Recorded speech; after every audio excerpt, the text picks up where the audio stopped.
পারবেন। চলুন কিছু শব্দ দেখে নেওয়া যাক। মজার একটি শব্দ দিয়ে শুরু করি, অ্যাবেশ। অ্যাবেশ শব্দ অর্থ হলো লজ্জা দেওয়া। একটু যদি আমরা খেয়াল করি, অ্যাবেশ শব্দের লাস্টে আছে বাস। এটা বাংলা বাস শব্দের সাথে মিলে যায়। সো আমরা জানি কাউকে বাস দেওয়া মানে তাকে লজ্জা দেওয়া। সো অ্যাবেশ এই ওয়ার্ডটার কখনোই আপনার দ্বিতীয়বার মুখস্থ করতে হবে। দেন আমি যদি আরেকটা শব্দের কথা বলি, ক্যাজুয়াল। ক্যাজুয়াল শব্দ অর্থ হলো প্রতারণা করা। ক্যাজুয়াল শব্দ বললেই আমাদের মেয়েদের কাজলের কথা মনে পড়ে। মেয়েরা যে চোখে মাখে কাজল, এই কাজলের সাথে ক্যাজুয়াল শব্দটা মনে রাখা যায়। তো আমরা জানি অনেক মেয়েরাই চোখে কাজল মেখে ছেলেদের সাথে ক্যাজল করে। চলুন আরো একটা শব্দের দিকে তাকাই, অ্যাভোর।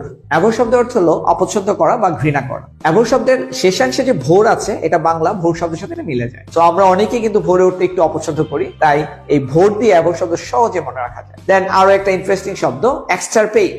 এক্সটারপেট, দেখেন এক্সটারপেট বললেই কেমন আপনার এক্সট্রা পেট এরকম একটা ভাঙা কিন্তু চলে আসে। এক্সট্রাপেট শব্দ অর্থ হলো কমানো বা রিডিউস করা। সো এক্সট্রা পেট, এক্সট্রাপেট, আপনি বুঝতেই পেরেছেন যে আপনার যদি এক্সট্রা পেট থাকে তাহলে আপনি এটা এক্সট্রাপেট করেন। তার মানে এইভাবে করে মজায় মজায় 1400 শব্দ বইটিতে যুক্ত করা আছে। এই প্রত্যেকটি শব্দের আপনার একটি করে সিনোনিম দেওয়া আছে এবং ম্যাক্সিমাম শব্দের উচ্চারণ দেওয়া আছে। এছাড়াও বইটিতে আছে 1500 শব্দের সিনোনিম অ্যান্টোনিমের mega collection, 800 plus phrase and idioms এবং 600 প্লাস অ্যাপ্রোপ্রিয়েট প্রেপোজিশন। তাই vocabulary, synonym antonym, appropriate preposition এবং ফ্রেজ এন্ড ইডিয়মস এর কমপ্লিট সলিউশন হতে পারে এই ভোকেব গ্রুপ।